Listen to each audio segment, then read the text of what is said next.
This is Reality Dispatch by Jim Mins.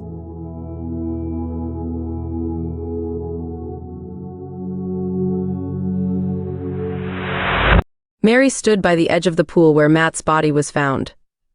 The still water held motionless, projecting a mirror to the sky. A beautiful Californian day. She was thankful for a lot of things, and being able to access the house was one of them. The loss of Matthew pained her whenever she made the trip over to his former property, but she was drawn to it. Perhaps his scent, his aura would manifest. She felt compelled to tap into whatever that was. She walked back inside and was greeted by the cold walls that emphasized the abandonedness.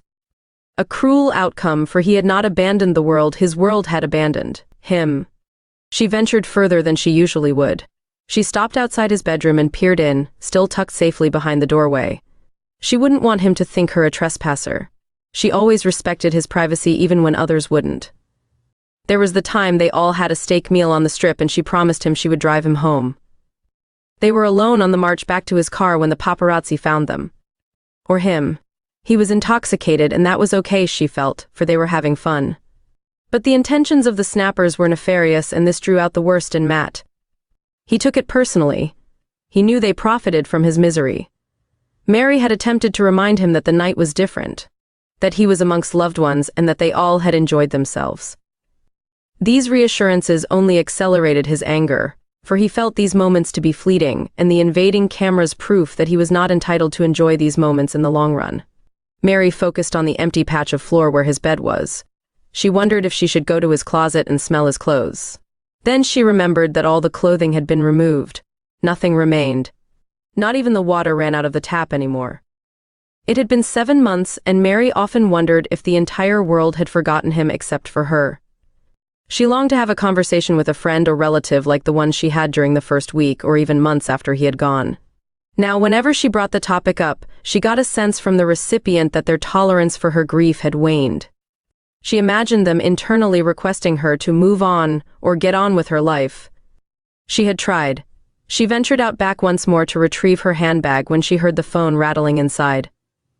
The bag was resting against the pool gate. It was always switched to silent whenever she came over, but the vibration was loud enough to attract her attention. She contemplated ignoring it. She didn't have many opportunities to come over anymore. She didn't know how long these days would last. There was a hint that the family was planning on selling the place one day soon. Mary would not be privy to such discussions. The day would come, the decision would be made, and she would be forced to accept it. She focused on a cloud hovering over the pool, looking at it through the water's reflection. She answered the call on loudspeaker. "Hello, Mary, it's Gwen." Gwen never called. Whenever Gwen did call, bad things happened.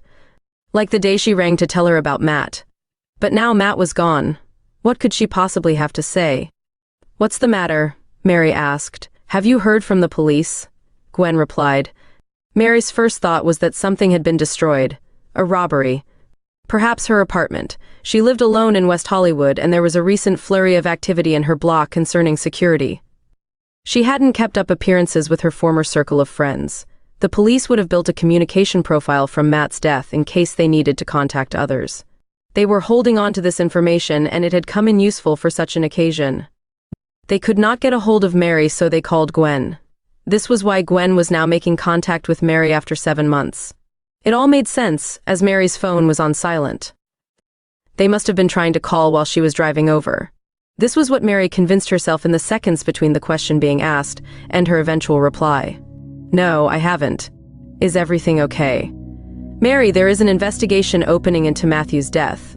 A criminal investigation. Where are you?" Mary froze. Her body was motionless except for her heart, which palpitated. More clouds had appeared over the pool, transforming a perfect blue reflection into gray. For more fact-based fiction, head to jimmins.substack.com.